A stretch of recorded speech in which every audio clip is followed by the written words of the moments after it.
أعوذ بالله من الشيطان الرجيم. براءة من الله ورسوله إلى الذين عاهدتم من المشركين فسيحوا في الأرض 4 أشهر واعلموا أنكم غير معجز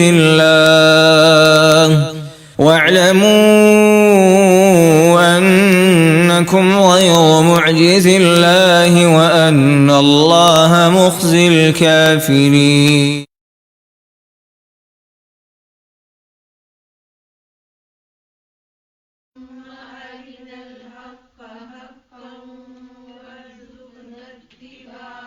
وأرنا الباطل باطلا وارزقنا اجتنابه.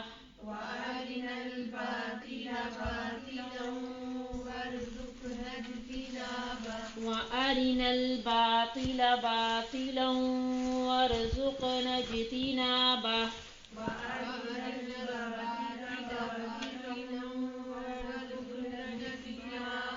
يا معلم إبراهيم علمني. يا معلم إبراهيم علمني. يا معلم إبراهيم علمني. يا معلم إبراهيم علمني. يا مفهم سليمان فهمني. يا مفهم سليمان فهمني. يا مفهم سليمان فهمني. يا مفهم سليمان فهمني. آمین اللہم آمین. یہ سورۃ تلاوت الفاتحہ اب کی کر لیں. تلاوت نہیں اب بے شک اس کی کر لیں یا سورۃ کی جو بھی یعنی یہ جو ہونی ہے نا چاہے 16 17 وہ کر لیں تو بہتر ہے. نہیں تو فاتحہ کرنی ہے تو جو آپ کو صحیح لگتی ہے وہ کر لیں. انشاءاللہ سورۃ توبہ کی آیت نمبر 16 کی تلاوت 16 17 16 and 17 انشاءاللہ آپ لوگ سنیے گا انشاءاللہ. ٹھیک ہے کھولنے لگے وہ میرے اس میں ڈاؤن لوڈ ہو اعوذ رہا ہے. باللہ من الشیطان الرجیم.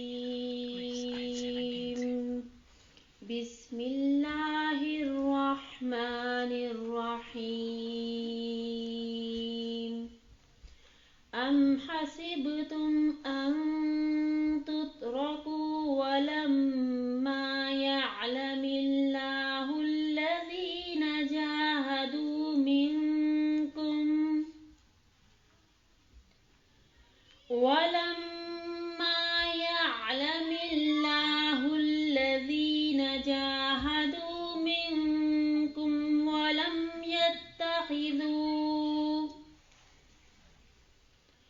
ولم يتخذوا من دون الله ولا رسوله ولا المؤمنين وليجة والله خبير بما تعملون.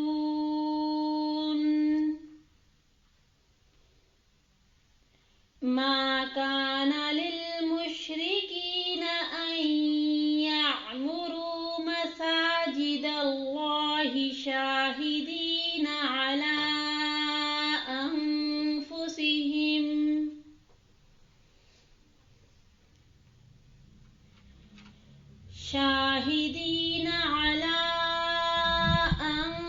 أنفسهم بالكفر أولئك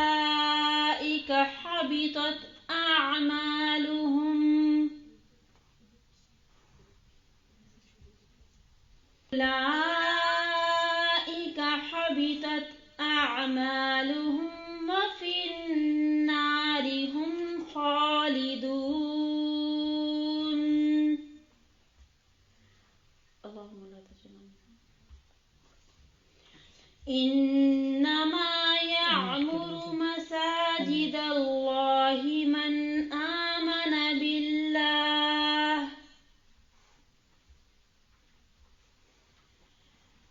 إنما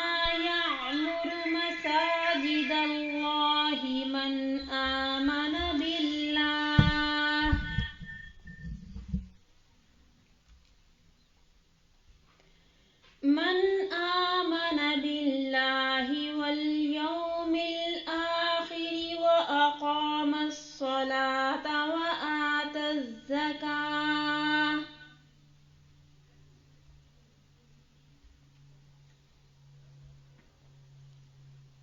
من آمن بالله واليوم الآخر وأقام الصلاة وآتى الزكاة ولم يخش إلا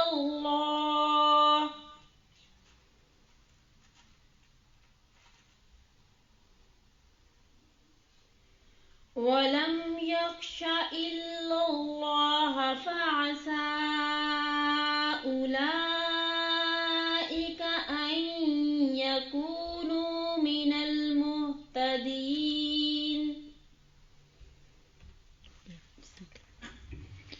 اعوذ باللہ من الشیطان الرجیم. بسم اللہ الرحمن الرحیم. السلام علیکم ورحمۃ اللہ وبرکاتہ. الحمد للہ بنعمتہ تتم الصالحات. لا حول ولا قوۃ الا باللہ. اچھی بات سننے سنانے کا ایک اور موقع. اللہ تعالیٰ سے دعا ہے کہ ہمیں اس کا وہ حق ادا کرنے کی توفیق عطا فرمائے. شروع کریں گے آج سورۃ التوبہ آیت نمبر 17. نحمدہ ونصلی علی رسولہ الکریم. اما بعد فاعوذ باللہ من الشیطان الرجیم. رب اشرح لی صدری ویسر لی امری واحلل عقدۃ من لسانی یفقہوا قولی. رب یسر ولا تعسر وتمم بالخیر. سورۃ توبہ آیت نمبر 17.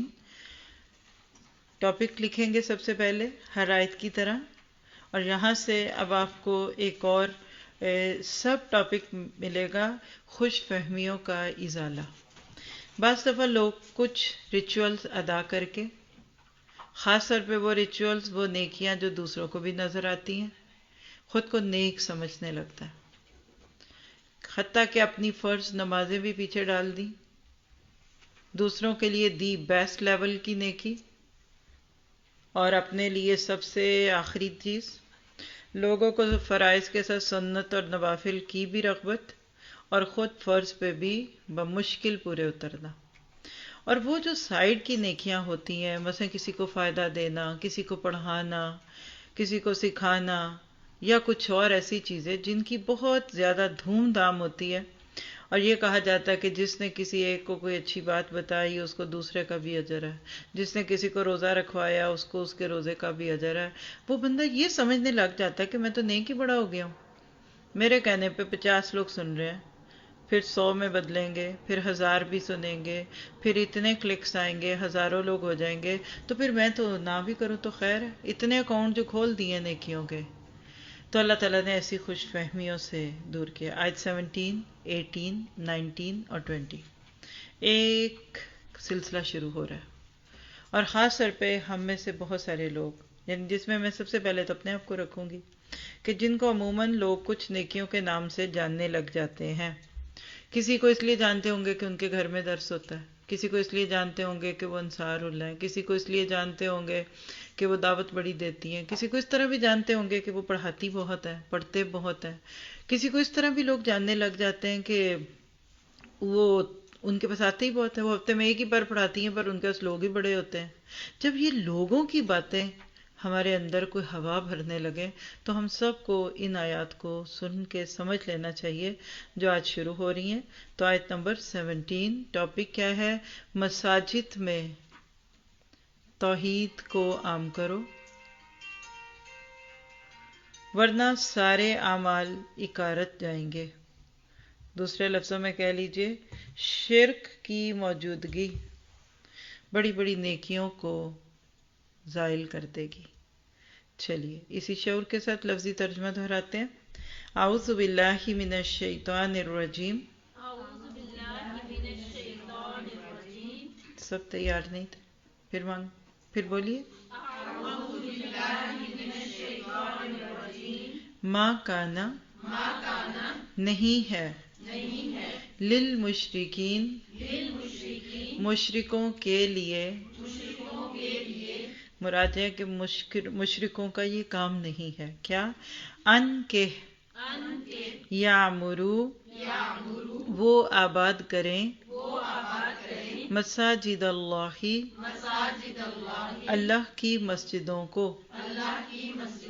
شاہدین تسلیم کرتے ہوئے علی اوپر جہاں اگینسٹ مراد ہے خلاف انفسہم اپنی جانوں کے بالکفری کفر کو اولئک یہی لوگ ہیں حبطت ضائع ہو گئے اعمالہم ان کے اعمال و اور فی الناری جہنم میں ہم وہ خالدون ہمیشہ رہنے والے ہیں.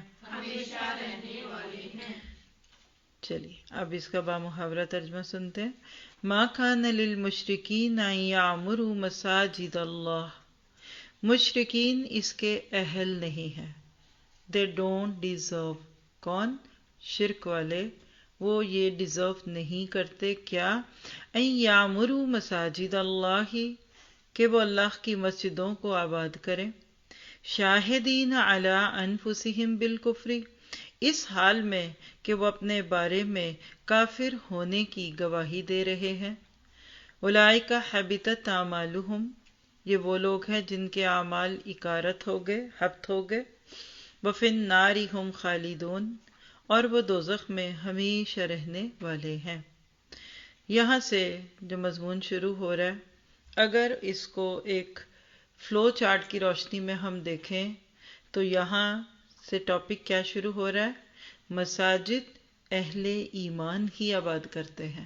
لکھ لیجئے، مسجدوں کی رونق کمکمے نہیں، فانوس نہیں، شینگلیئرز نہیں، وہاں کے بڑے بڑے گنبد نہیں، وہاں کے ممبر اور محراب نہیں ہے. وہاں اہل ایمان ہے جو ایمان کے ساتھ اس جگہ کو آباد رکھتے ہیں، جن کا رات دن مسجد مسجد اور مسجد ہوتا ہے. اور اس آیت سے ہمیں یہ بھی پتہ چلے گا، آپ لوگ سلائڈ ساتھ ساتھ چینج کیا کریں، اس کے ساتھ ایک اور چیز بھی کیا پتہ چلتی ہے کہ مساجد کو توحید کا مرکز ہونا چاہیے. اس آیت بلکہ اس اگلی آیات میں ہم دیکھیں گے کہ وہ مسجدیں جدھر توحید کی بجائے شرک پرموٹ ہونے لگ جائے، آپ اس کو مسجد نہیں کہیں گے. آگے جا کر چند آیات بعد ہم پڑھیں گے اس کو مسجد درار کہتے ہیں، ضرر والی، ارصاد لمن حارب اللہ، گھات ہیں وہ جگہ. آج بھی امت مسلمہ کو توڑنے والی چھریاں اور درانتیاں اور کلہاڑیاں وہ مسجدیں ہیں جو فرقوں کو زیادہ اور اسلام کو کم پرموٹ کرتی ہیں.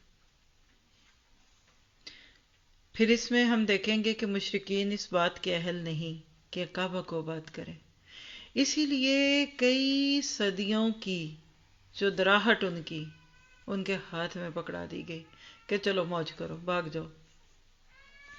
اور پھر کفار کے تمام اعمال برباد ہونے کی نوید ہے اس میں، اور ان کا دائمی ٹھکانہ جہنم ہے. اب آئیے ذرا سا اس کی ہم تفسیر دیکھتے ہیں اس اینگل میں کہ ہمیں اس میں سے اپنے لیے عمل کی غذا مل جائے. حقیقت یہ ہے کہ اللہ سبحانہ تعالیٰ نے دنیا میں کسی کو بھی اگر اپنا نام لینے کا موقع دیا ہے تو یہ اللہ کی عطا ہے، یہ اللہ کی دین ہے.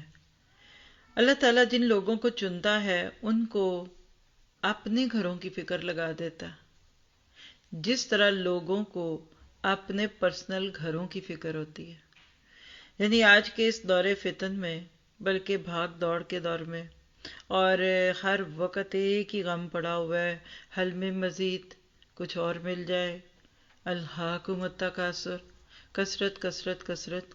پہلے شوہر کماتے تھے، پھر بیوی بھی کمانے لگیں، پھر بچے بڑے ہوئے تو سائیڈ کی جابز انہوں نے بھی شروع کر دیں، پھر بھی ان کی پوری نہیں پڑتی. اس کے برعکس دنیا میں کچھ ایسے لوگ ہیں، نہ نبی ہیں، نہ ولی ہیں، نہ پیغمبر ہیں، نہ کتب ہیں، نہ ان کے نام کے ساتھ کوئی سابقہ یا لاحقہ ہے، نہ وہ عالم ہیں. مزے کی بات، نہ ان کے نام کے ساتھ کوئی مفتی کا لفظ لگتا ہے، نہ ان کے ساتھ کوئی شیخ کا لقب ہے، لیکن وہ care taker of Allah's homes. یہاں لفظ مساجد ہے، جمع کے ساتھ آیا ہے. اگر اس کو آپ ٹیکس کے ساتھ دیکھیں تو یہاں مراد بیت اللہ ہے. مشرکین مکہ، جن کو آج میں اور آپ مشرکین مکہ کہتے ہیں، وہ خود کو مسلمان کہتے تھے. حضرت ابراہیم علیہ السلام اور اسماعیل علیہ السلام کی نسبت کی وجہ سے خود کو مسلمان کہتے تھے. خاندان ابراہیمی کا حصہ سمجھتے تھے. بچپن سے ان کے بھی کانوں نے بیت اللہ کی تعریفیں سنی تھی. وہ بھی شعر پڑھتے ہوں گے، کعبے کا بھی کعبہ. وہ بھی کئی ایسی چیزیں پڑھتے سنتے بڑے ہوئے ہوں گے کہ جس میں اللہ کے اس گھر کی محبت ہے، کیونکہ یہ تو اللہ نے ڈال دی. اللہ نے خود قسمیں کھا کر کہہ دیں کہ وَهَٰذَا الْبَلَدِ. مکہ کے لیے حضرت ابراہیم علیہ السلام کی جو دعا تھی کہ اللہ لوگوں کے دلوں میں اس کی محبت ڈال دے، وہ پوری ہوئی. ہر ایک اس سے محبت کرتا ہے. مکہ والے بھی کرتے تھے. وہاں جو ریچولز تھے شروع سے، حج اور عمرہ، نہ صرف یہ کہ وہ خود ادا کرتے بلکہ دوسروں کو اس کام کے کرنے کی وجہ سے بہت ساری سہولتیں بھی دیتے. جیسے آج بھی حج عمرے پہ جانے والے گواہی دیتے ہیں کہ سعودیہ میں کتنی اچھی ان کی کیئر ٹیکنگ ہوتی ہے. لیکن وقت کے ساتھ یہ جو لیکن ہے نا، یہ میرے دل کے اندر سے نکل رہا ہے، کیونکہ کپڑا اٹھائیں گے تو کچھ آج ہم بھی ایسے ہی ہیں. ان کے اندر وقت کے گزرنے کے ساتھ بگاڑ آ چکا تھا. عملی زندگی حضرت ابراہیم علیہ السلام کی تعلیمات اور فی صحف ابراہیم و موسیٰ کے اپوزٹ ہو چکی تھی. زندگی دو دھاری ہو چکی تھی. ایک دین کی دھار تھی جس کو انہوں نے ایک نٹ شل میں بند کر دیا تھا، مقید کر دیا تھا. نماز، روزہ، حج، زکوٰۃ. اس ٹرم کو ذہن میں لائیے. نماز، روزہ، حج، زکوٰۃ، یہ تھا دین. صوم و صلات کی پابند لڑکی کا رشتہ درکار ہے، کیونکہ لڑکا بہت دینی ہے. ان کا روزہ، نماز بعض دفعہ توحید سے بھی اوپر چلا جاتا تھا. لیکن ارد گرد کے کفر اور شرک کے ماحول کی وجہ سے، اسی طرح سے غیر مسلموں کے کلچر کی وجہ سے، ان کے لائف سٹائل کی وجہ سے، ان کی زندگیاں بالکل پیغام ابراہیمی سے مختلف ہو چکی تھی. ان کو کوئی دیکھتا اور ان کو دیکھ کر ایک کتاب لکھتا کہ کعبہ کے کیئر ٹیکر ایسے ہوتے ہیں، خانہ کعبہ کے خدمت گار ایسے ہوتے ہیں، تو وہ بالکل ہی متضاد قسم کی کوئی گواہی جمع ہو جاتی. لیکن اصل میں وہ جو تھے وہ اللہ نہیں کہتا تھا کیسے ہو جاؤ، اور جو وہ نہیں تھے وہ ان کو ہونا نہیں چاہیے تھا. کچھ اس قسم کی کھچڑی پک چکی تھی کہ ان کو دیکھو تو کچھ اور پیغام کو دیکھو تو کچھ اور. کیا آپ کو لگ نہیں رہا کہ یہ باتیں صرف ان کی تو نہیں ہیں؟ میں 100% کا دعویٰ تو نہیں کر سکتی، نہ مجھے ضرورت ہے اس دعوے کی، لیکن آپ کو میں اگر ابھی جتنی بات کہی ہے نا، اس سب کو آسانی سے یاد رکھوانے کے لیے اگر یہ کہہ دوں نا کہ جیسے آج ہم مسلمان ہو گئے، جیسے آج امت محمدیہ کے لوگ ہو گئے، حج کا موقع ملے کبھی نہیں چھوڑیں گے، عمرے کا موقع ملے کبھی نہیں چھوڑیں گے، جھوٹا محرم بنا کر جانا پڑے ضرور جائیں گے، ادھر ادھر سے پیسے اکٹھے کر کے جانا پڑے جائیں گے. اس کی بھی پرواہ نہیں ہوگی کہ ہمارے دلوں میں کوئی کینے اور بغض تو نہیں، پیٹ میں حرام کے لقمے تو نہیں. عبادات کا خوب شوق ہوگا، لیکن نہیں ہے ان کے پاس تو وہ لائف سٹائل، وہ زندگی گزارنے کا طریقہ نہیں ہے کہ جو اس حج یا عمرے سے آنے کے بعد بندے کو اپنانا ہوتا ہے۔ نتیجہ کیا نکلتا ہے جب لوگوں میں، اور خاص طور پہ نبیوں کے ساتھ نسبت جوڑنے والی امتوں میں یہ دو رنگی آتی ہے نا، تو نئے لوگ کنفیوز ہوتے ہیں۔ وہ کہتے ہیں قرآن پڑھیں تو وہ کچھ اور کہتا ہے، اور مسلمانوں کو دیکھے تو کچھ اور لگتا ہے۔ اور اس میں اگر آپ نے کسی کا دکھ سننا ہو نا تو ریوارڈز کا سنیے۔ جو لوگ اپنے شعور کے ساتھ اسلام میں داخل ہوتے ہیں نا، کبھی آپ ان کی مرثیت تو سنیں۔ وہ کہتے ہیں کہ جب ہم قرآن پڑھتے تھے تو ہمیں وہ کوئی اور ہی دنیا دکھاتا تھا، لیکن جب ہم پریکٹیکلی مسلمانوں میں جاتے تھے تو بالکل ہی اور جاتے تھے۔ اس میں ایک نام ہے یوسف ایسٹس کا، اگر آپ ان کا نام شیئر کریں نا، یوسف ایسٹس اسپیچ اباؤٹ پاکستان یا کچھ بھی، تو ایک چھوٹا سا کلپ آئے گا آپ کے پاس، وہ سن لیجیے۔ آج اس وقت وہ کتنی دنیا کو سرو کر رہے ہیں دین کے نام پہ۔ کسی موقع پہ ان کو موقع ملا تھا پاکستان میں آنے کا، کچھ عرصہ وہاں رہے۔ بعد میں کسی اپنے لیکچر میں تھے تو کسی نے سوال کیا، اور اس سوال میں اس نے بھی بیچارے نے کہہ دیا کہ we are in non Muslim country, so should we move to Pakistan because that is Muslim country. اس پہ پھر ان کا وہ ایک کلپ ہے، ظاہر اسپیچ کا حصہ ہوگا لیکن کسی نے اس کو کاٹ کوٹ کے آگے کر دیا کہ ریئلی پاکستان از مسلم کنٹری۔ پھر اس میں جو کچھ انہوں نے دیکھا ہوا تھا نا اپنے اس تجربے میں وہ بیان کیا، یقین کرے سارے دل کرتا ہے گھٹنوں میں دبا لے، شرم سے چور چور ہو جاتا ہے بندہ، پانی پانی ہو جاتا ہے۔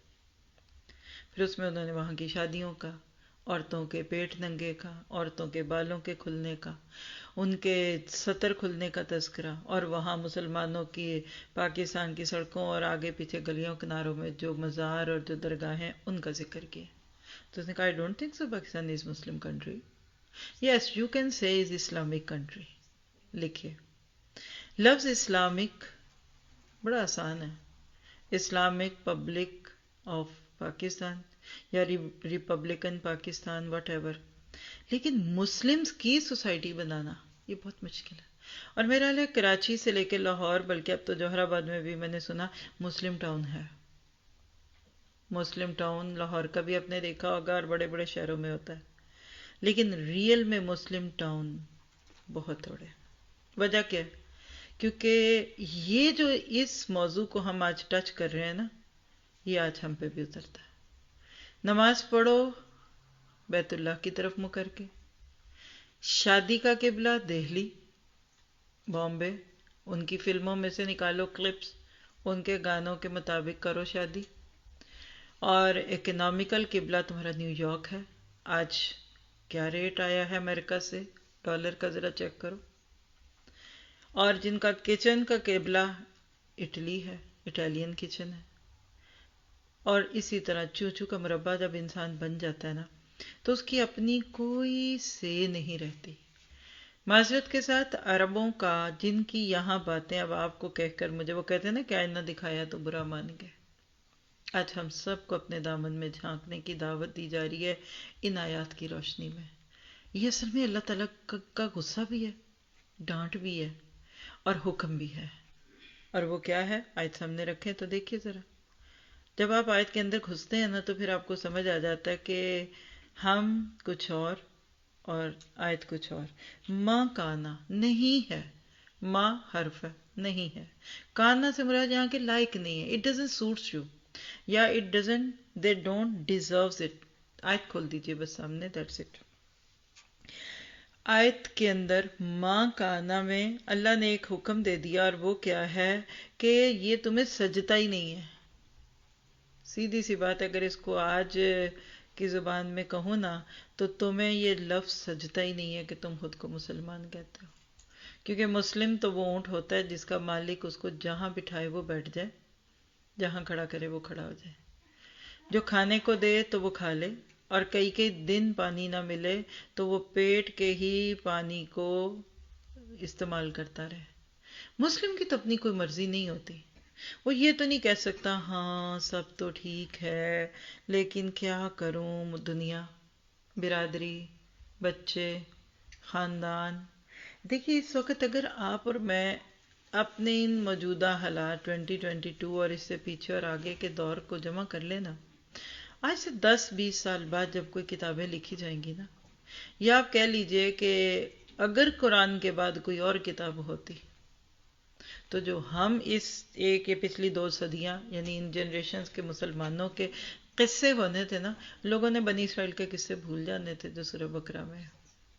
افتؤمنون ببعض الکتاب وتکفرون ببعض، کیا تم کتاب کے بعض حصوں کو تو لیتے اور بعض کو چھوڑ دیتے ہو؟ فما جزاء من یفعل ذلک، ہو سکتی ہے کوئی اور جزا اس کی جو یہ کچھ کرے، الا خزی فی الحیات الدنیا والآخرہ. اور وہ اللہ تعالیٰ غریق رحمت کرے ڈاکٹر اسرار صاحب، وہ کہتے ہیں تمہاری یہ نمازیں تمہارے منہ پہ ماری جانی ہے. نمازوں میں تو کہتے ہیں اللہ اکبر 17 بار کم از کم ادھر ادھر آپ دیکھیے اذان اقامت کر کے نا، تو ایک نماز میں بندہ اس کے ارد گرد اللہ اکبر کہتا ہے. اور اصل میں تمہارا نفس اکبر، تمہارا معاشرہ اکبر، برادری اکبر، ڈالر اکبر، تمہارا لائف سٹائل اکبر ہے.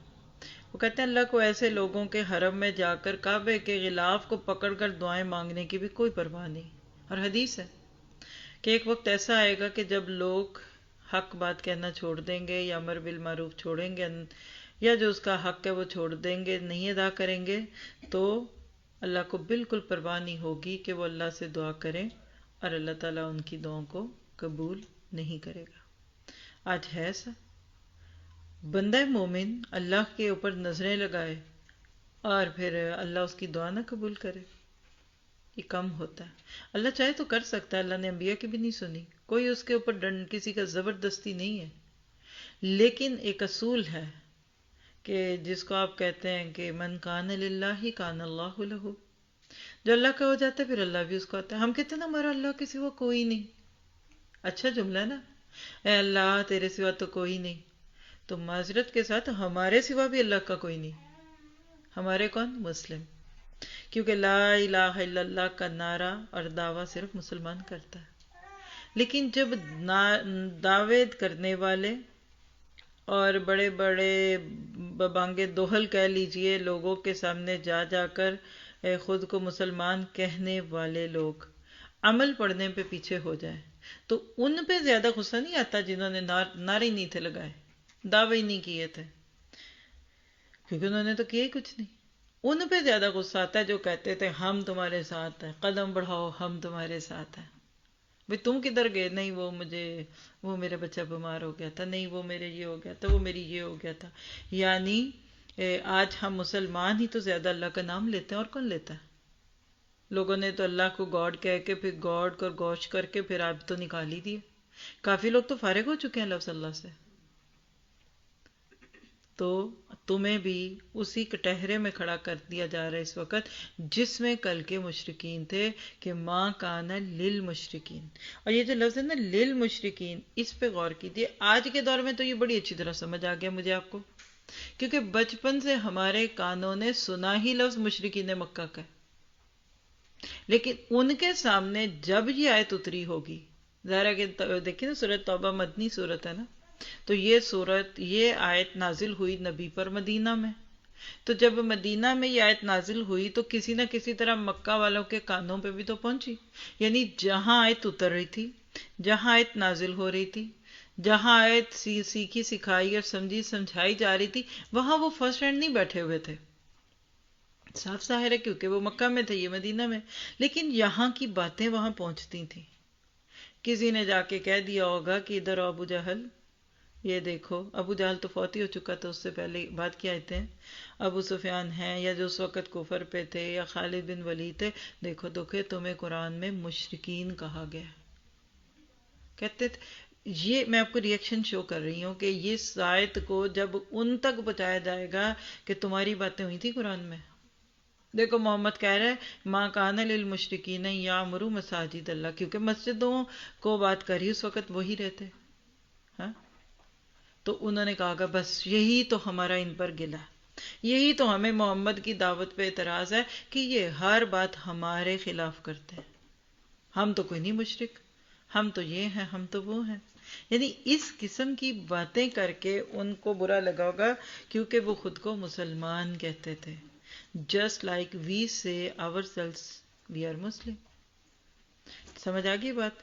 تو ما کان للمشرکین، اللہ کہتے ہیں جہاں شرک کا ایک قطرہ، 1 ڈراپ، 1 اونس آف شرک آ جائے گا، وہاں بہت بڑا بڑا نیکیوں کا بہت پہاڑ بھی ہوگا نا تو ضائع ہو جائے گا.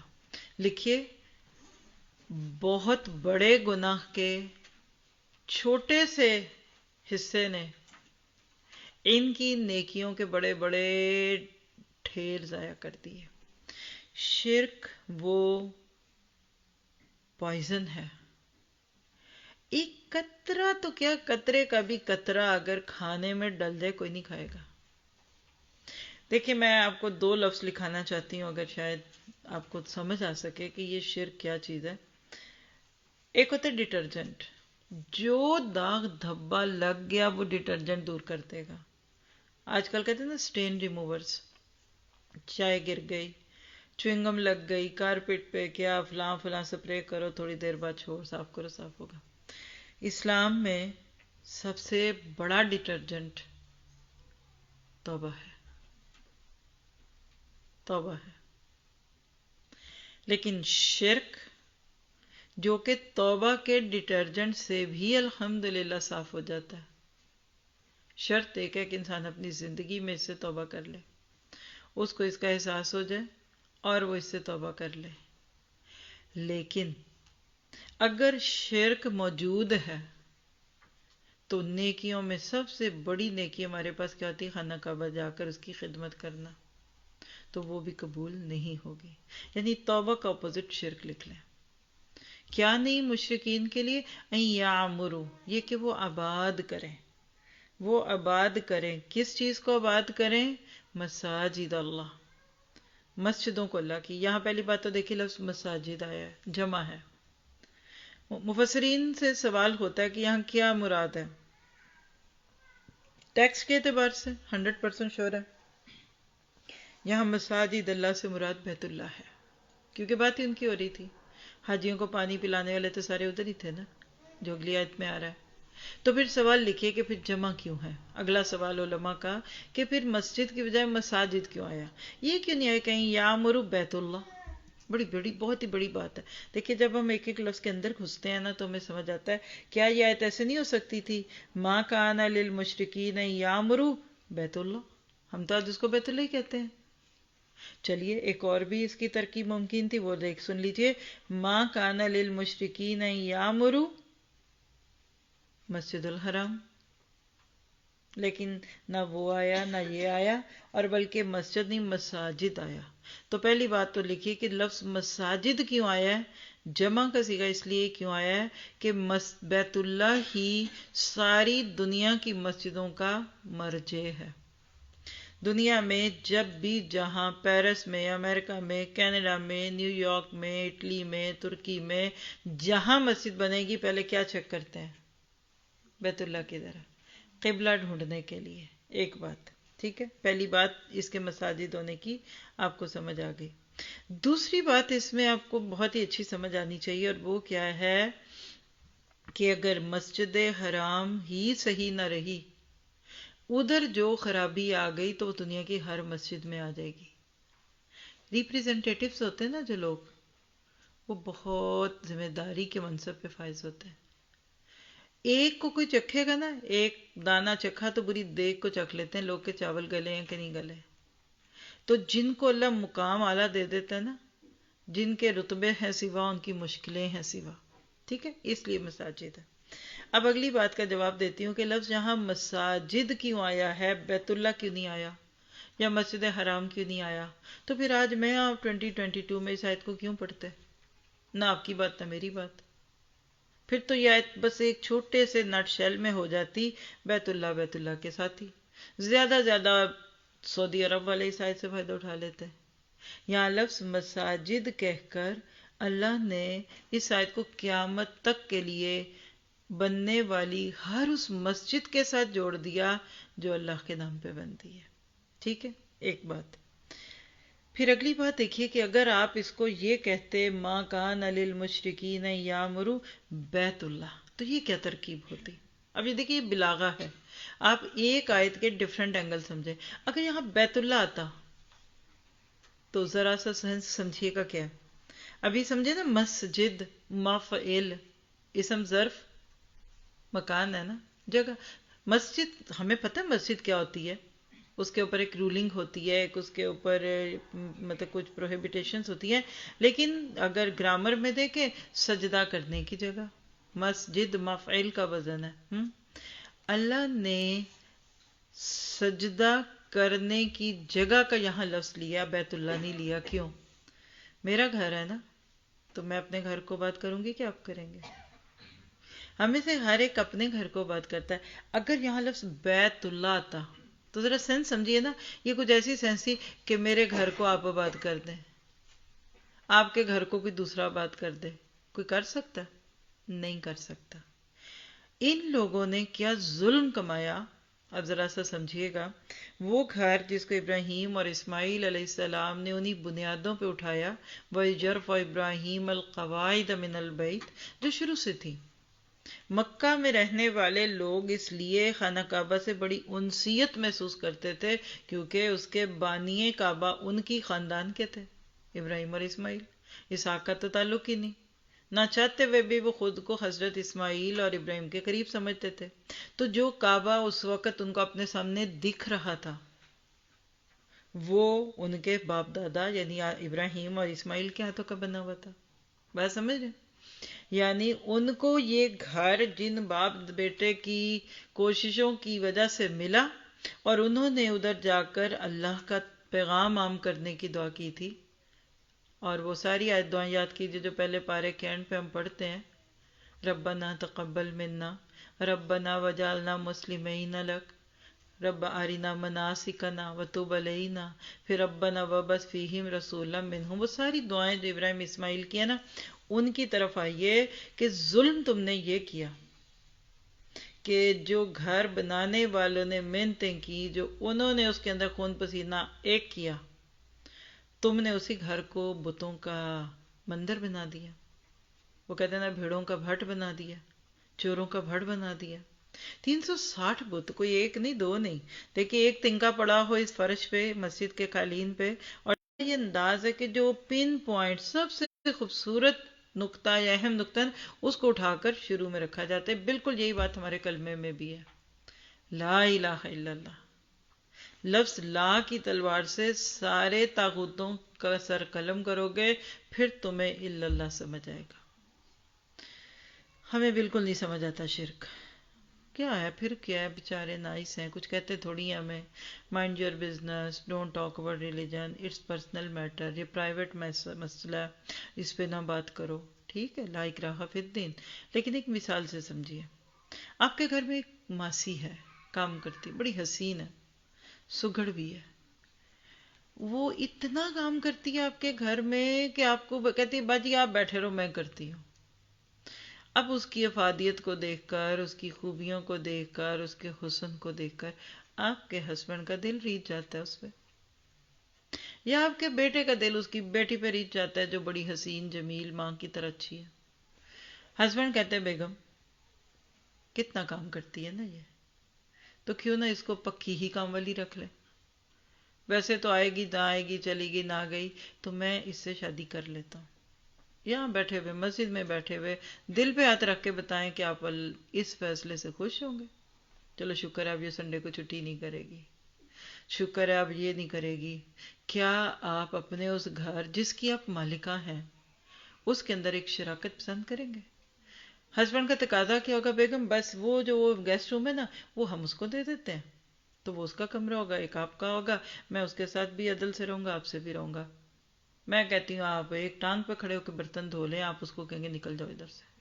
وہ کتنی بھی کارآمد کیوں نہ، وہ کتنا بھی اچھا کام کیوں نہ کرتی ہو، آپ برداشت کریں گے؟ نہیں کریں گے. آپ اپنے شوہر کا ایک جائز حق، چلے دوسری شادی تو ہمارے کلچر میں ویسے ہی ایک چبھ جانے والی بات ہے نا، لیکن شادی بھی وہ جو نوکر سے اور نوکرانی سے ہو. اب اس کو لائیے. آج دنیا میں جتنا بھی شرک ہے لوگوں نے کیا سوچ کے کیا ہے؟ آپ ہندوازم پڑھیے، کمپیریٹیو ریلیجن میں جا کر ہندو دھرم پڑھیے، ان کی نظر میں خدا یا گاڈ یا ایشور یا بھگوان یا جس کو بھی وہ پوجیں اللہ تک پہنچنے کے لیے، اس کی ایک ہی تعریف ہے، بلکہ دو ہیں۔ ہر وہ چیز جو فائدہ دے وہ بھگوان ہے۔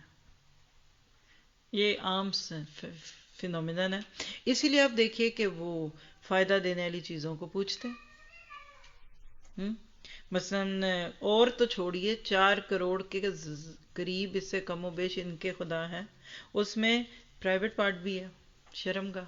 کیوں؟ کہتے ہیں یہ دنیا میں ان بچے کے آنے کا ذریعہ بنتی ہے۔ دوسری تعریف کیا ہے؟ ہر وہ چیز جس کے ضرر سے بچنا ہے، اس پہ دیکھیں ناگ دیوتی، ناگ دیوی، سانپ، بچھو، ڈرتے ہیں ان کو بھگوان کہتے ہیں یہ ہم ان کو پوجیں گے نا تو یہ ہمیں نقصان نہیں دیں گے۔ تو دونوں باتیں سمجھ آ گئی؟ جس نے فائدہ دیا اس کو بھگوان بنا لو، یا جس کے شر سے بچنا چاہتے ہو اس کو بھگوان بنا لو۔ اب آپ دونوں چیزوں کو اکٹھا کر کے دیکھیے۔ جب کسی کے عقیدے میں یہ شرک آ جائے کہ نفع فلاں فلاں فلاں، پیپل کا پتا، بندر، فلاں، یہ گاؤ ماتا کیا ہے؟ دودھ دیتی ہے۔ اور کسی ہندو کا بڑا معروف جملہ ہے، ان کے ہیں تو اچھے ہیں، ہم اچھی چیز کوٹ کر رہے ہیں، وہ اپنے حساب سے کہتے ہیں، وہ کہتے ہیں تمہاری ماں تو تمہیں 2 سال دودھ پلا کے چھوڑ دیتی ہے، دیکھو ہماری ماں تو ساری زندگی میں دودھ پلاتی ہے۔ تو اگر گائے ساری زندگی دودھ پلا کے گاؤ ماتا ہو گئی تو مجھے بتائیے پھر آم کا درخت بھی گاؤ ماتا کی جگہ پہ کوئی کہہ لیجئے کہ آم کا درخت خدا ہونا چاہیے، وہ بھی ماتا نہیں تو باپا ہو، کیونکہ سارا آپ کو جب تک رہتا ہے آپ کو آم کھلاتا ہے۔ پھر آپ کتنوں کو پوجیں گے؟ وہ ایک سجدہ جسے تو گراں سمجھتا ہے دلاتا ہے 1000 سجدوں سے آدمی کو نجات۔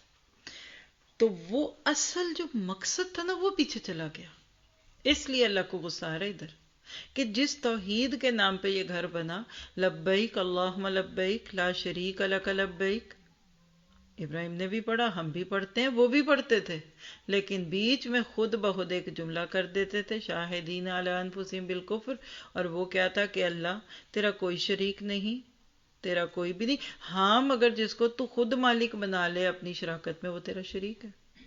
وہ آخری جملہ نکال دیتے، اوپر والا تو بالکل توحید تھی۔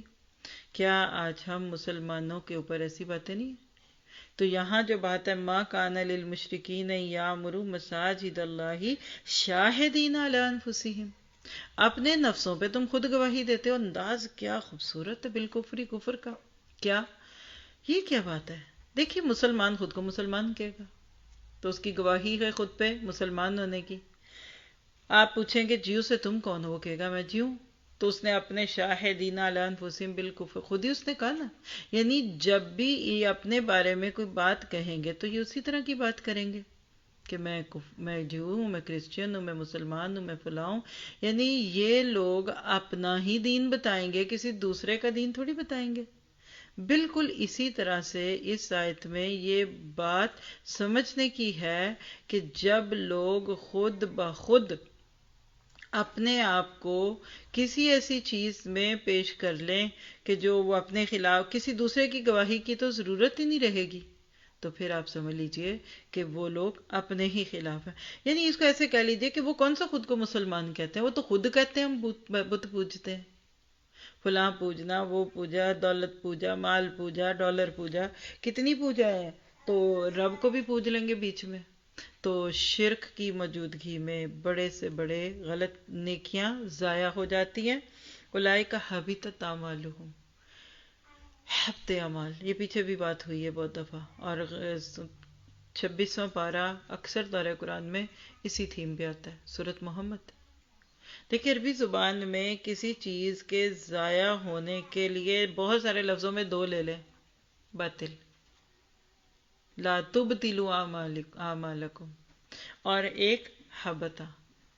یہاں یہ نہیں آئے اولئک یبطلوا اعمالہم، یا ان کے مال باطل کر دیے جائیں گے، حبط ہے۔ اور حبط کہتے ہیں جانور اتنا چارہ کھا لے، اتنا کھا لے کہ اس کا پیٹ پھٹ جائے، جیسے ڈائریا ہو جاتا ہے نا، کھا کھا کے انسان جو اپنے آپ کو تنگ کر رہا ہوتا ہے بالکل. تو یہاں حبط اعمال ہے کہ ہیں نیکیاں لیکن ضائع ہوں گی. باطل ہونا حق کے مقابلے میں تو اس کی بالکل ڈفرینٹ ڈیفینیشن ہے. وَفِي النَّارِ هُمْ خَالِدُونَ، اور وہ آگ میں ہمیشہ رہنے والے ہیں.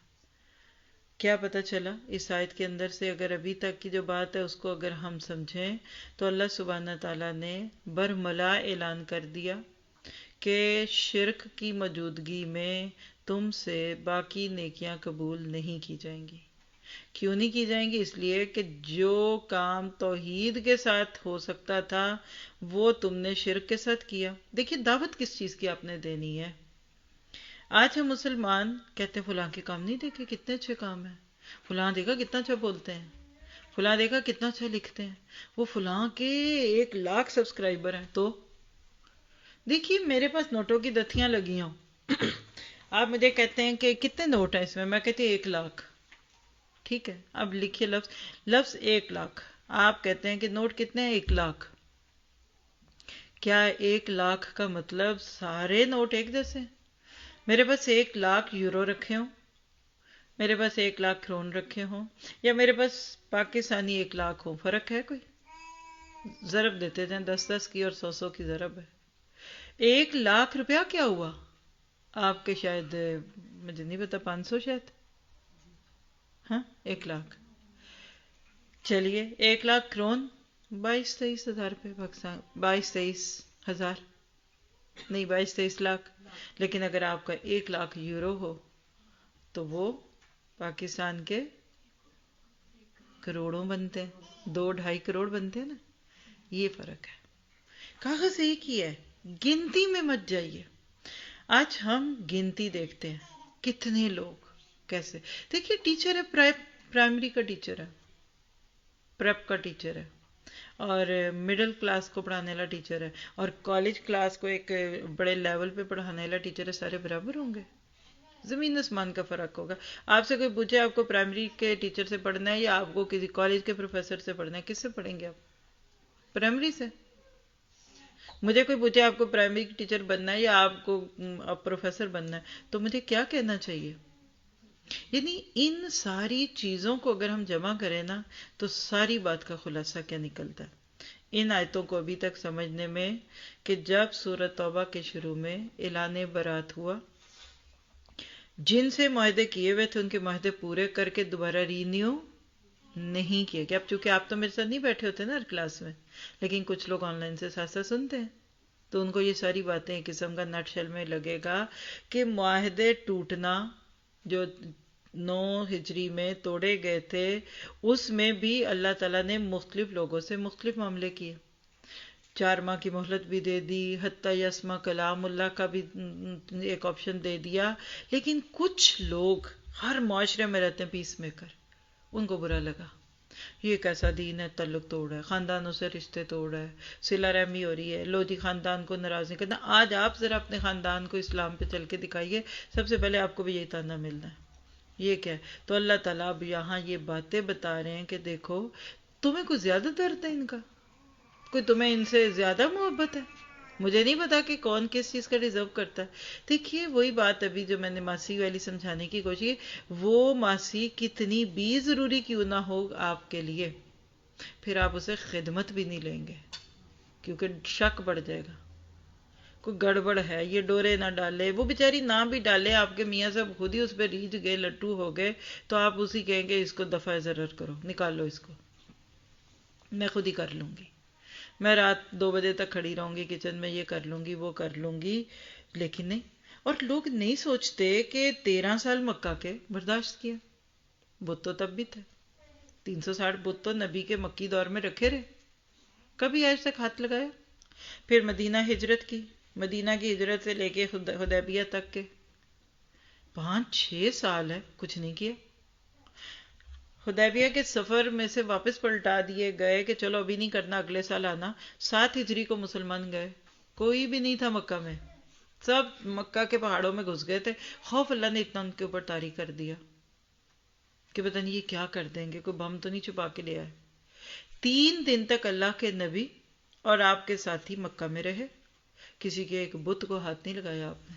کریں بات آپ کہ یہ میں جاتے جاتے ایک ذرا نیکی کا کام کر نہ دوں. دیکھیے ہمیں حکمت تبلیغ نہیں پتا ہوتی. اصل دوائی تو ڈسپینسر دیتا ہے آپ کو، تو پھر اس کو کیوں نہیں آپ دیتے 200 یورو فیس؟ وہ تو بیچارہ تھوڑی سی پہ خوش ہے. اس لیے نہیں دیتے کہ ڈاکٹر نے لکھنا ہے کہ کون سی گولی کب کہاں کتنی کھانی ہے. ڈائگنوز کرنا. تبلیغ یہ نہیں ہوتی کہ بس چھریاں چاقو لے کے چلے جائیں لوگوں کے سب ہاتھ پاؤں کاٹ کے آتے ہیں. کب کہاں کیا کہنا، کب نہیں کرنا، کیا کرنا. اللہ سبحانہ تعالیٰ نے ان کو برہنہ نیکٹلی طواف کرنے تک کی اجازت دی. کیا یہ رواداری نہیں تھی؟ وہ کوئی نہیں، ہمیں پتہ نہیں تو ہم شرمندہ ہو جائیں گے. اور یہ وجہ جو سورۃ توبہ لوگوں کو چبھتی ہے کہ اسلام نان ٹالرنٹ ہے، اگریسو ہے، دے ہے، وہ ہے. پھر آپ دیکھیں چلیے چھوڑتے مان لیتے مکہ فتح ہونے تک تو کچھ کر سکتے بھی نہیں تھے نا. لیکن نا پاکستان میں رہنے والا کوئی جا کے انڈیا کا ایک بت بھی توڑ سکتا ہے؟ یا انڈیا میں رہنے والا پاکستان میں آ کر کسی ایک مسجد کے اوپر کوئی ہاتھ لگا سکتا ہے ہی نہیں. لیکن 8 ہجری میں مکہ فتح ہو گیا، مسلم کیپٹل بن گیا مکہ. اللہ کے نبی کے ساتھ آپ جانتے ہیں 10,000 کا لشکر تھا. قل جاء الحق وزهق الباطل ان الباطل کان زہوقا، سب تھا. فتح مکہ کا سفر یاد کیجئے. نبی صلی اللہ علیہ وسلم نے اپنی چھڑی سے خود کبوتری کا سر توڑا. اپنے ساتھیوں میں جس میں گھر کا بندہ حضرت علی رضی اللہ عنہ سمیت اوروں کو کہا جاؤ فلاں سب اونچی قبریں گرا دو، چھوٹی کر دو اور ان کی درگاہیں توڑ دو. سب کیا. مکہ فتح ہوا، آپ نے یہ سب کیا لیکن لوگوں کو آنے سے نہیں روکا. لیکن جب 9 ہجری کا حج کا موقع آیا، اب ان کو کہا کہ اب سوچ لو، اب یہ ملک ہمارا ہے، اب اس پہ جھنڈا ہمارا ہے. تو حضرت علی کی زبان سے جا کر کہلوا دیا کہ برات من اللہ. اور وہاں جو اعلان تھا نا، ایک تو برات من اللہ کا رسول والا تھا نا، دوسرا یہ اعلان تھا لا یحجن، نہ حج کرے کوئی بعد العام، اس سال کے بعد مشرکین، کوئی مشرک اس سال کے بعد حج نہیں کرے گا. ولا یطوفن بالبیت عریانا، اور برہنہ کوئی طواف نہیں کرے گا. تو کیا پتا چلا کہ اعلان سے پہلے فتح مکہ کے بعد بھی مشرکین کو اپنے طریقے سے حج کرنے کی اجازت تھی اور ننگے طواف کرنے سے نہیں روکا گیا. اس کے باوجود اب جب ظاہر ہے کہ وہاں مسلم حکومت قائم ہونی تھی، مسلم کمیونٹی قائم ہونی تھی، تو کہا. اور مزے کی بات دیکھیے، مکہ فتح ہو گیا، اللہ کے نبی نے کسی سے کسی کی کوئی خدمت جو پہلے انجام دے رہا تھا واپس نہیں لی. یعنی he didn't took the duties out, چلو بھاگ جاؤ، کک آؤٹ، تم سے نہیں کام کرا، چابی دو، واپس کرو چابی. اور یہ بیت اللہ، یہ کیا تم زمزم کے چشمے کے مالک بن، چلو بھاگ جاؤ. وہ سب سرو کرتے رہے. اگر بیت اللہ کی کوئی خدمت کوئی قبیلے کا کوئی فرد کر رہا تھا، کرے، کوئی خدمت واپس نہیں لی، بلکہ نرمی اور دل جوئی کا سلوک کیا. کیونکہ لِمُؤَلَّفَةِ الْقُلُوبِ، تاکہ ان کے دل ادھر جڑ جائیں. اب یہاں انتہائی دھیمے انداز میں ایک مضبوط بات کی ہے جس کا انکار کرنا اب کسی کے بس میں نہیں، اور وہ کیا؟ مَا كَانَ لِلْمُشْرِكِينَ يَعْمُرُوا. یہاں پھر بھی یہ نہیں کہا گیا کہ نہ کرو، بتا دیا گیا کہ ویسے یہ سجدہ نہیں ہے تمہیں کہ باتیں تم شرکی کرو اور اللہ کے گھروں کو بات کرو. اور آپ دیکھیں یہاں لفظ ایامروا مساجد اللہ کا لفظ بتا کر ہے. آبادی سے یہاں کون سی آبادی مراد ہے؟ مینجمنٹ، انتظامات. یہ بھی لکھیے کیونکہ اس سے اگلی آیت پہ جب آئیں گے نا تو پھر ہم اس کا ایک اور اینگل دیکھیں گے. لیکن یہ مسجد ہے نا، یہ کیسے بات ہوتی ہے؟ 2 طرح سے. ایک جو نمازی اس میں آتے ہیں، ابھی نماز ہوگی عصر کی تو دیکھیں کتنے لوگ آتے ہیں، جمعے میں دیکھیے کتنے آتے ہیں، یہ آبادی ہے نا. لیکن کیا یہ آبادی ممکن ہے سکون سے اگر ان نمازوں کے ان بٹوین آگے پیچھے کچھ لوگ اس کی مینجمنٹ کو نہ کنٹرول کریں؟ سمجھے؟ تو یہاں انتظامی امور مراد ہے. سمجھ گئے کہ اس مسجد بیت اللہ کے انتظامات، ادھر کے کام، اس کی ساری کہہ لیجئے کہ جو شورا ہے اور دوسری جو ہے، ان کے لیے ان کو نہیں یہ سجدہ، ان کو دیکھ کے لگتا نہیں کہ یہ مسجدوں کے ڈائریکٹرز ہیں. اور یہ کہ اس کا طواف کرے، وہ دوسری آبادی ہے. آنے والے تو آئیں گے. شرک والا دل لے کر کعبہ میں کوئی جاتا جائے، بسم اللہ. جو دل میں نبی سے بغض رکھنے والا جائے اس کو نہیں روکا جائے گا، لیکن جو چابیاں جن کے پاس ہوں گی، جو کیئر ٹیکر ہوں گے، ان کی سختی ہے ادھر کہ تم پہلے اپنے آپ کو تو ٹھیک کرو، تم اپنے شرک کو تو ختم کرو، تم اپنی نیکڈنس نیوڈیٹی کو تو ختم کرو. اور ابراہیم نے جس گھر کو ایک اللہ کے نام پر رکھا تھا، پہلے تم بھی تو اپنے دل کو رکھو. جب ادھر تم کیئر ٹیکر اسٹرانگ ہو جاؤ گے تو یہاں سے پھر وہ چیز نکلے گی جو پوری دنیا میں اللہ کا دین نافذ کرے گی. یہاں سے پھر ڈانٹ بھی ہے. جہاں اللہ کے دین کو سرو کرنا ایک آنر ہے، وہاں یہ ایک ذمہ داری بھی ہے. کوئی بندہ گالی دے دے گا نا، بری بات ہے، کوئی بری بات نہیں، لیکن وہ عام بندہ گالی دے گا، لوگ کہیں گے اس کو عقل ہی کوئی نہیں، بدو ہے، جاہل ہے. کوئی چغلی کرے گا، کوئی تانا دے گا، کوئی تجسس کرے گا، کوئی جھوٹ سچ کرے گا، کوئی بات نہیں، بیچارے کون سا پڑھے لکھے ہیں. لیکن جب پڑھا لکھا بندہ ذرا سا بھی ایسا کام کرے گا، لوگ کہیں گے دیکھا قرآن پڑھ کے ایسی ہے، یہ دیکھا یہ قرآن پڑھتی ہیں، یہ ایسے ہے، یہ پڑھاتے ہیں. اب دیکھیے کوئی بھی ادارہ ہوتا ہے نا، اس کا ایک مقصد ہوتا ہے، تو اس مقصد کو جب تک آپ کیٹر کر رہے ہیں اٹس اوکے. چھوٹی چھوٹی ہینکی پینکیز تو ہمیشہ ہی، کبھی بھی نہیں کہا کہ ایک لائن کھینچ کے اس کے اوپر ہی پاؤں رکھو، ادھر اور ادھر صراط مستقیم ہے، چلتے جاؤ، لیکن بغاوت تو نہیں ہونی چاہیے. ٹھیک ہے، مسجد تھی، اللہ کا نام تھا، اللہ کے آگے سجدہ کیا، ہو سکتا ہے دل میں کسی وقت کوئی چھوٹی موٹی نافرمانی آ بھی جائے، عمل میں بھی آ جائے، پر یہ تو نہیں ہو سکتا کہ تم مسجد کو بت خانے میں بدل دو. وہ جگہ جہاں امت کو جوڑنا تھا وہاں سے امت کو توڑنے پہ آ جاؤ. جہاں حیا کا سبق دینا تھا وہاں سے برہنگی اور نیوڈیٹی تم پھیلانے لگ جاؤ. یہ نہیں ہو سکتا.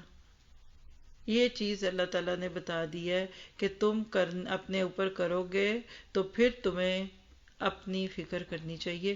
زیادہ دن اللہ تعالیٰ تم سے یہ کام نہیں لے گا، لکھ کے رکھ لیجئے. جب اللہ آپ کو کوئی آنر دے، کوئی ذمہ داری دے، اور آپ اس کے لیے نمبر ایک قربانی نہ دیں، ہجرت نہ کریں، اس کا حق نہ ادا کریں، تو تھوڑے دن کے بعد آپ سے وہ چھین لی جائے گی. تم روٹھے ہم جھوٹے. یہ اللہ تعالیٰ کی سنت ہے اپنے کاموں میں کام کرنے والوں کی. آپ دیکھیے کہ اپنے دور کے یہود کیا خود کو اللہ والے نہیں کہتے تھے؟ عزیر کو اللہ کا بیٹا کہتے تھے. بدھ مت، بدھاس کہتے ہیں. مہاتما بدھ کی حیثیت ان کے ہاں اللہ اور اس کے شریک سے کچھ کم کی نہیں ہے. کرسچنز کو دیکھ لیجئے، جیزس سن آف گاڈ، بلکہ گاڈ ہی کہہ دینے لگے. تو ہر ایک نے کسی نہ کسی جگہ اپنے کسی مذہب کے عقیدے میں شرک کی بات کی. اس چیز کو سمجھ کر اگر ہم اس آیت کو، اگر اب اس کے آخر میں الفاظ کو تھوڑا سا دیکھ کے ریمائنڈ اپ کریں، تو اب جو اگلی آیت آئے گی نا، اس کے اندر ہمیں اس میں مزید باتیں سمجھ آئیں گی. ٹھیک ہے، اب میں بالکل ما کان للمشرکین میں موٹے موٹے چند لفظ دیکھیے. اب آپ سلائیڈ کھول دیجئے جس میں لفظی وضاحت ہے. لفظ مشرکین کو دیکھیے، شرک، ان الشرک لظلم عظیم. سورۃ نساء آیت نمبر 48 ہے، ان اللہ لا یغفر ان یشرک بہ. اور سبھی کو پتا ہے کہ شرک کیا ہے. دہرا دیتی ہوں، دو قسمیں ہیں شرک کی. ایک شرک عظیم، اور وہ کیا ہے؟ اللہ کے ساتھ کسی دوسرے کو شریک ٹھہرانا. وہی ماسی کے ساتھ شادی کرنے والی مثال یاد کر لیجئے، فلاں کو اللہ کے ساتھ جوڑ لینا. دوسرا ہوتا ہے شرک اصغر، صغیر بھی کہہ لیں اصغر بھی کہہ لیں. یہ کیا ہوتا ہے؟ کسی کام میں اللہ تعالیٰ کے ساتھ کسی دوسرے کو بھی خوش کرنے کی کوشش کرنا. اسی کا پھر دوسرا نام ریا اور نفاق ہے. اس کی دلیل کہاں ہے؟ سورۃ الاعراف 190، جعل لہ شرکاء فیما آتاہما فتعالی اللہ عما یشرکون. یعنی تم جو دوسروں کو بھی دکھانے اور ان کو بھی خوش کرنے کے لیے کرتے ہو نا، وہ بھی لے جاؤ، اللہ کو نہیں چاہیے. یعنی اللہ کو ایسا شرک بالکل نہیں پسند کہ جس میں کچھ اللہ کو بھی دے دو، کچھ اس کو بھی دے دو. ٹھیک ہے، پھر آگے لفظ ہے کہ یامرو، بہت خوبصورت لفظ ہے. اسی سے لفظ عمر ہے، ہمارے گھروں میں بہت عام لفظ ہے. لفظ عمر خریبہ کا اپوزٹ ہے. امارہ عمارت، تعمیر. معمر، بوڑھے لفظ کو کیا کہتے ہیں عربی میں؟ معمر، بہت عمر گزار چکا. عمیر تصغیر ہے عمر کی ہے. تو لفظ خراب کی ضد عمر ہے، پہلی بات. ٹھیک ہے، عرب لوگ کہا کرتے ہیں اس نے اپنی زمین آباد کی، یا مرہا امارتن. حج کے ساتھ ایک لفظ جو ہم ساتھ ہی استعمال کرتے ہیں عمرہ. کیوں عمرہ؟ کیونکہ بیت اللہ کی اصل رونق عمرہ کرنے والوں سے. اگر یہاں صرف حج ہوتا تو سال میں کچھ دن رونق ہوتی. تو عمرے کو عمرہ اس لیے کہتے ہیں کہ اس میں سارا سال لوگوں کو لے کر آتے ہیں. بیت المعمور کیا ہے؟ والبیت المعمور والسقف المرفوع، سورۃ طور. ہاں کیوں ہے بیت المعمور؟ فرشتوں کا کعبہ ہے وہ. اسی خانہ کعبہ کے بالکل اوپر اگر ساتویں آسمانوں پہ جاتے جائیں تو وہاں بیت المعمور ہے. ایک فرشتے نے جس کی ایک دفعہ طواف کیا اس کو دوبارہ موقع نہیں ملا. ہاں ٹھیک ہے، اس لیے اس کو بیت المعمور کہتے ہیں. بھرا ہی رہتا ہے، بہت زیادہ لوگ ہیں. سورۃ روم کی آیت 9 دیکھیے، وَعَمَرُوهَا أَكْثَرَ مِمَّا عَمَرُوهَا، اور اس کو اس سے زیادہ آباد کیا جو انہوں نے کیا. اور طور 4 والبیت المعمور اسی سے ہے. ٹھیک ہے. سورۃ ہود 61 وَاسْتَعْمَرَكُمْ فِيهَا، اس نے تم کو اس میں آباد کیا. آگے دیکھیے لفظ مساجد، مسجد. دیکھیے مسجد، مسجد، مسجد بہت فرق ہے. اس کی ساؤنڈز میں ہی چیزیں فرق ہے. عام طور پہ دیکھیں تو سجدہ کرنے کی جگہ جائے نماز جس کو کہہ لیجئے. ہاں سورۃ جن 18 وَأَنَّ الْمَسَاجِدَ لِلَّهِ، مسجدیں تو اللہ ہی کی ہوتی ہیں. پتہ کیا چلا کہ مسجدوں میں صرف اللہ کا نام بلند ہونا چاہیے. جب اللہ کے نام کی بجائے انسانوں کے نام، جماعتوں کے نام، گروہوں کے نام اور فلاں فلاں کے نام ہوتے ہیں وہ مسجد نہیں رہتی، وہ پھر ایک ارشاد لمن حارب والی کیفیت ہو جاتی ہے. ٹھیک ہے. سورۃ نمل 25 نوٹ کریے، اللہ یسجدوا للہ، اور نہیں سمجھتے کہ اللہ کو، یعنی یہ نہیں کہ سوائے اللہ کے کسی کو سجدہ نہ کرو. سورۃ یوسف 100 وَخَرُّوا لَهُ سُجَّدًا. ٹھیک ہے. سجدہ خدمت، سجدہ تعظیمی، وہ سارے لفظ آگے ہم دیکھتے ہیں. آگے دیکھیں بالکفر، کفر کا لفظ کتنی دفعہ اب تک آ چکا ہے ہماری اس تفسیر میں. چھپانا. رات کو کافر کہتے ہیں کیونکہ چیزوں کو چھپاتی ہے. کسان جن دنوں میں بیج زمین میں دفن کرتا ہے، یعنی بیج لگاتا ہے، گوڈی کرتا ہے، پانی دیتا ہے، ان دنوں میں اس کو کافر کہتے ہیں. اور جب فصل اگ جاتی ہے، فصل میں جو بناتا ہے، اس وقت کسان کو کیا کہتے ہیں؟ اب تو بول دیں، ذرہ، یو جبل ذراء نباتہ. ٹھیک ہے. اس میں خوبصورتی کا انداز ہے لیکن چھپانے کے وقت پہ اس کو کافر کہتے ہیں. ٹھیک. سب سے بڑا کفر کیا ہے؟ نمبر 1 اللہ کو نہ مانو، اللہ کی وحدانیت کا کفر.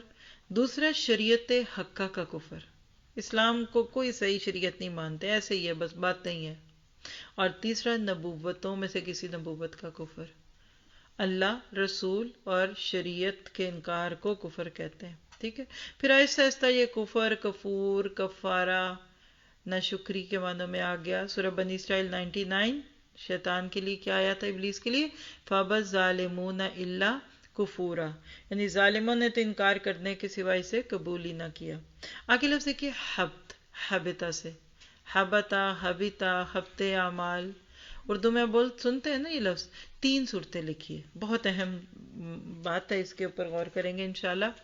حبت عمل کی 3 صورتیں ہیں. نمبر یہ دنیا کے کام، بس دنیا دنیا دنیا، اعمال دنیاوی، قیامت کے دن کچھ کام نہیں آئیں گے.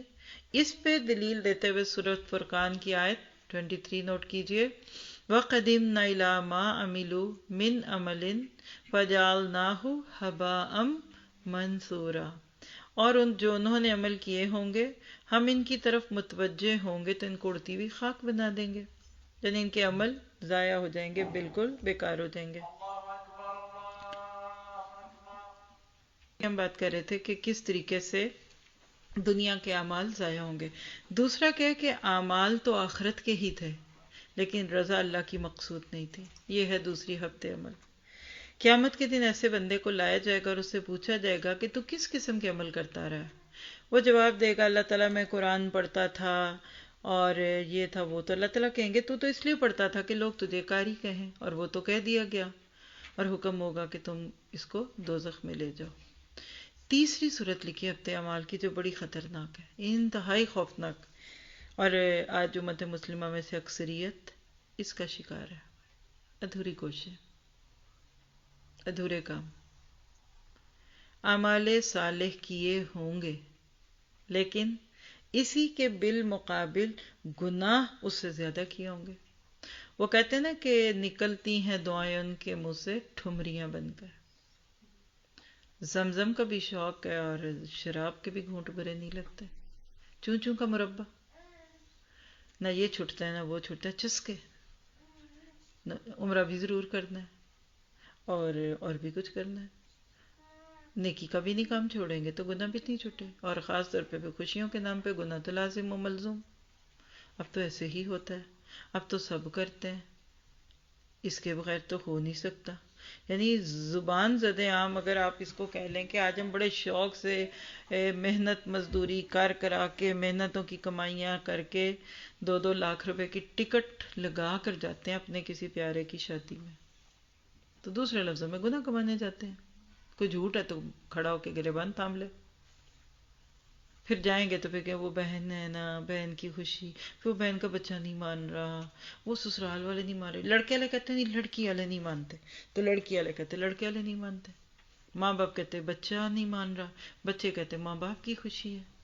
ہاں، تو جب آپ اعمال صالح بھی کر کے رکھے ہوئے ہیں، 1.25 لاکھ کے آیت کریم میں بھی آپ پڑھ کے رکھتے ہو، آپ 313 دفعہ سورت کیا کہتے ہیں یاسین بھی پڑھتے ہو، میلاد بھی کوئی نہیں چھوڑتے، رجب کے کنڈے بھی نہیں تم چھوڑتے، اور پھر اس کے بعد تم دوسرے کام بھی کرتے ہو، یہ بھی ہفتے اعمال ہو جائے گا. غیبت اس کی بدترین مثال ہے.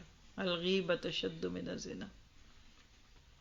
سب نیکیاں بھگ سے اڑ چکی ہوں گی قیامت کے دن اس شخص کی کہ جو غیبتیں کرے گا.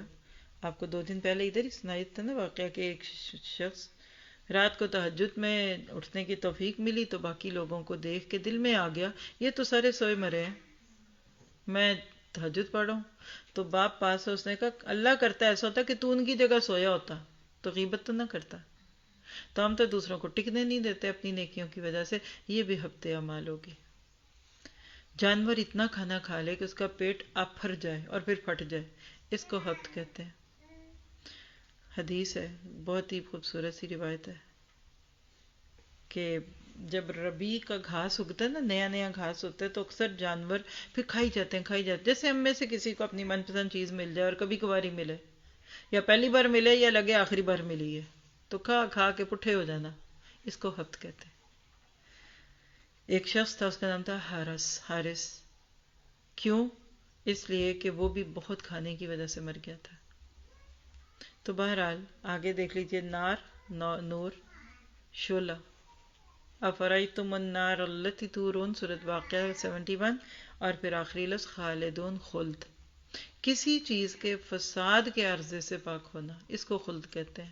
اور اپنی اصل حالت پہ قائم رہنا، کوئی تغیر نہ آئے، کوئی تبدیلی نہ آئے. یعنی کوئی جوان تھا تو ہمیشہ جوان رہے، یا کھانا صحیح تھا تو وہ خراب نہ ہو.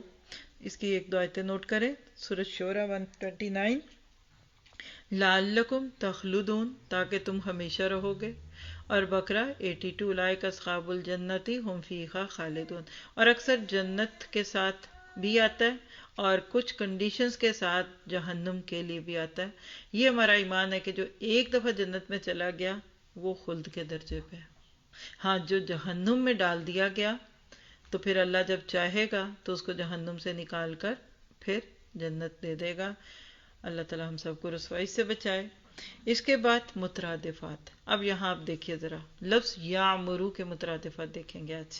یعنی آباد کرنے کے لیے عربی زبان میں جو لفظ قرآن پاک میں استعمال ہوئے ہیں اس میں ایک ہے سکنا، اسکنا، یسکنو. ہاں، کیا کہا تھا حضرت ابراہیم نے؟ ربنا انی اسکنت من ذریتی بواد غیر ذی زرع. اے ہمارے پروردگار، میں نے اپنی اولاد کو ایسی وادی، یعنی مراد مکہ ہے، اس میں آباد کیا جہاں کوئی کھیتی بھی نہیں اگتی. ہم ہیں ایسے؟ کیا ہم بھی اپنے بچوں کو ایسی جگہوں پہ لے جا کے صرف اس لیے کہ اللہ کا دین آباد ہو جائے غیر ذی زرع پہ رکھتے ہیں؟ ہمیں تو وہ سہولتیں نہیں ملتی. جائیں گے بھی کسی دنیاوی فائدے کے ساتھ تو واپس آ جائیں گے کچھ سال میں. ابراہیم نے اللہ کا گھر آباد کرنے کے لیے اپنا گھر بے آباد کیا.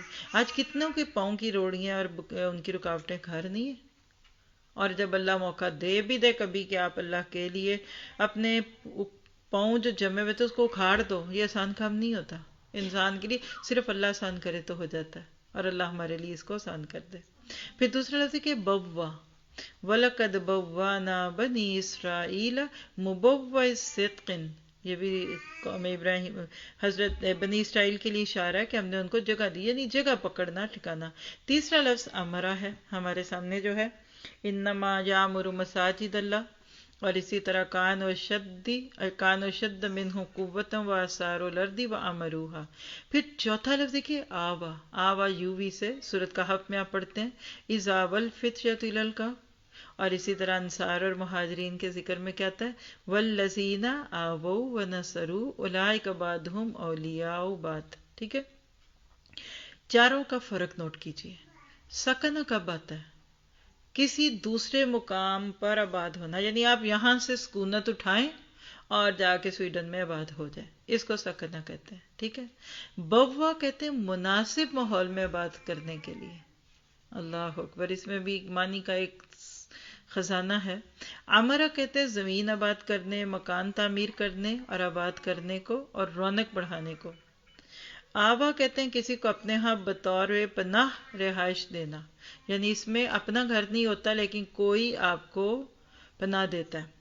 کیا سیکھا؟ مساجد اللہ کی خالص عبادت گاہیں ہیں، یعنی مسجد اللہ کی ہے، اس پہ کسی کا نام کا ٹھپا نہیں ہونا چاہیے۔ ان کو شرک اور بدعات کے لیے استعمال نہیں کرنا، ان کے نیک اعمال، اپنے نیک اعمال کی اپنے ایمان کے ذریعے حفاظت کرنی ہے اور شرک سے بچنا ہے۔ تفسیر بالحدیث لیتے ہیں، ابن ماجہ کی روایت ہے، بریدہ رضی اللہ عنہ راوی ہیں، اندھیروں میں مساجد کی طرف چل کر جانے والوں کو بشارت دے دیجیے کہ انہیں قیامت کے روز مکمل نور نصیب ہوگا۔ خدا را اپنے بچوں کو مسجدوں سے جوڑ دیجیے۔ اس وقت جتنے باہر فتنے ہیں اس سے بچنے کی راہ، آپ کے بچے 7-8 سال کی عمر میں مسجدوں سے دل جوڑتے ہیں ان کے، خود جانا پڑے جائیں، باپ کے منتے ترلے کر لیجئے، کوئی ہمسایہ گلی محلہ کہ اللہ کے لیے میرے بچے کو فجر پہ لے جاؤ، نہیں بچیں گے اس کے علاوہ۔ باہر فتنوں کی آندیاں چل رہی ہیں اور ابھی چلنی ہیں بہت سی۔ یہ چھوٹے چھوٹے جزیرے رہ جانے ہیں جہاں سے مسجدیں یا مدرسے، اب انڈیویجولی یہ کام ہونے کا ہی نہیں ہے، بھگ کے اڑ جائیں گے، اڑے پڑے ہیں مسلمان۔ پھر اسی طرح ایک فلو چارٹ دیکھتے ہیں، کفار کا رویہ کیا اس آیت میں دکھا، مسجدوں کو آباد کرنے والے نہیں، خود اپنے کفر کے گواہ ہیں، ان کے تمام اعمال غارت ہیں اور ان کا ٹھکانہ دائمی جہنم ہے۔ یہ تھی آیت 17۔ انشاءاللہ یہاں پہ آپ کچھ ڈسکشن کیجئے نماز تک، اور آیت 18 میں اب ہوگا مساجد آباد کون کرتے ہیں، اور 19 میں ہوگا کن کو نہیں کرنی چاہیے، یعنی یقین کریے ہمارے لیے بہت بڑی بات ہے۔ سبحان ربک رب العزت عما یصفون وسلام علی المرسلین والحمد للہ رب العالمین۔